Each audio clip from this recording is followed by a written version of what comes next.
जानिए हर सच की कहानी दिनेश ठक्कर की जुबान आपके अपने नेशनल न्यूज इंडिया पर। मतलब चारों ओर से ये सब पूरा जो खेल खेला गया है सिर्फ बापूजी को फंसाने के लिए। इन्होंने तो वो खेल खेले जिसके बारे में हम अपनी जुबान से हम आपको क्या बताएं, जो बहुत गलत किया है। बापूजी के बयान भी हैं, लड़की कुटिया में आए, बापूजी थे भी नहीं वहाँ, और लड़की जिसके साथ में बैठी थी वहाँ वो माई भी बोल रही है तो मेरे साथ में यहाँ थी। फिर 15 तारीख को वो लास्ट लोग छुपके थे बेटी, मैंने बोला मेरे पास में बेटी माँ बेटी उस दिन ही मैंने बोला आप वहाँ क्यों बैठे, उधर चल जाके बैठो। नहीं कि नहीं बापूजी हमको डांटेंगे। मतलब जिस रात की वो बात बता रही कि मेरे साथ गलत हुआ, उस दिन आप सब लोग वहाँ पर मौजूद थे। हम तो बिल्कुल एकदम झूठी आरोप लगा रही।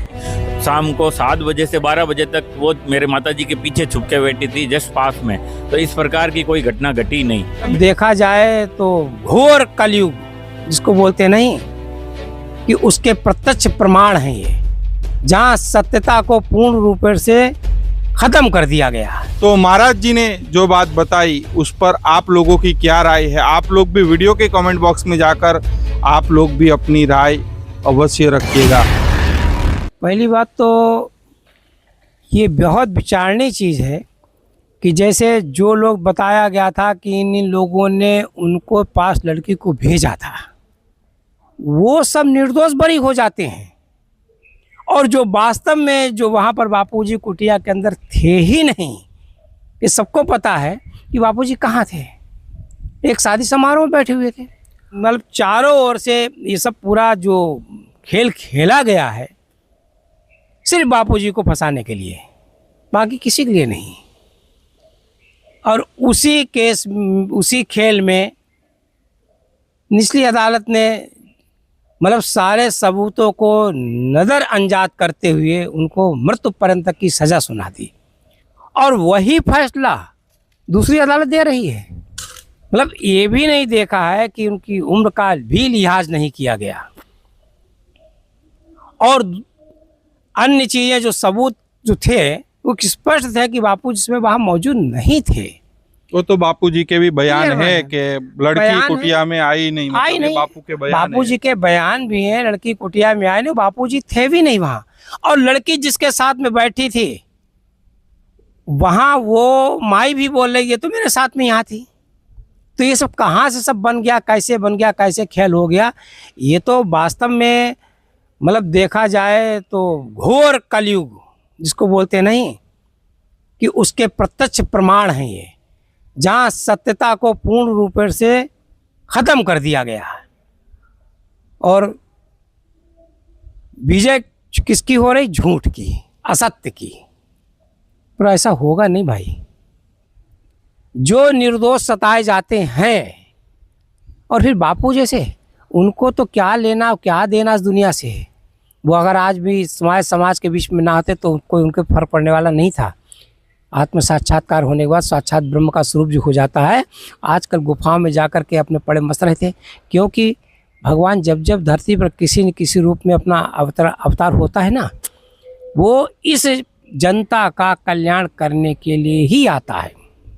और समाज उसको क्या देता है, ये प्रत्यक्ष प्रमाण है। आपने सबने देख लिया कि जो उनके साथ में क्या अन्याय हो रहा है। परंतु अन्याय उनके साथ में नहीं हो रहा है, अन्याय करने वालों के साथ में अन्याय हो रहा है कि आगे आने वाली उनकी पीढ़ियां कहाँ जाएंगी, उनका भविष्य क्या होगा, जिसके बारे में उन लोगों ने कल्पना नहीं की होगी। मतलब जो खेल खेल रहे हैं, हाँ, पर्दे के सामने कहो, पर्दे के पीछे कहो, कोई भी हो, आगे चलकर प्रकृति दंड तो देगी। बिल्कुल देगी, इसमें कोई दो राय नहीं। ये प्रकृति का नियम है।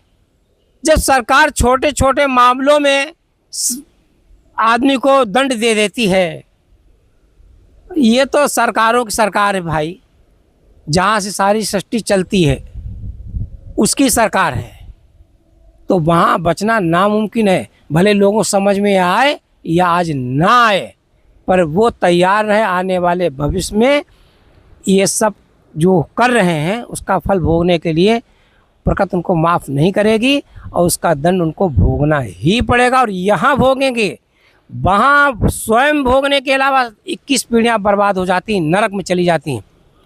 21 पीढ़ियां उनकी नरक में जाती हैं, ये मान के चलिए।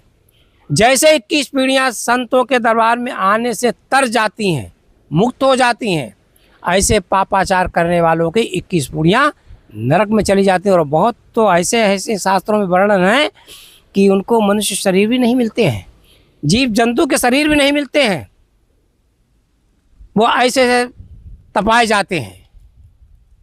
तो हमारे यहाँ शास्त्रों में जो वर्णन किया वो गलत नहीं किया गया है। और जो आज धरती पर यहाँ हो रहा वो अन्याय नहीं, महान न्याय है। इसका प्रत्यक्ष प्रमाण फिर देखिए, फिर ईरान अमेरिका चालू हो गया, ये रुकने वाला नहीं है। और ये लोग जो शांति से बैठे हैं, जो लोग सोच रहे होंगे कि मैं सुरक्षित हूँ, सुरक्षित वो क्या, उनकी पीढ़ियां भी सुरक्षित नहीं हैं। जो पाप करने वाले हैं वो तो वो रहे, उनकी पीढ़ियां भी सुरक्षित नहीं हैं, तो वो सुरक्षित कहाँ से होंगे। और आज नहीं तो कल अगर किसी का घर तुमने जलते हुए अगर देखा है या बुझाया नहीं, तो कल तुम्हारा घर भी जलेगा, इसमें कोई दो राय नहीं है। जानिए हर सच की कहानी दिनेश ठक्कर की जुबान, आपके अपने नेशनल न्यूज इंडिया पर।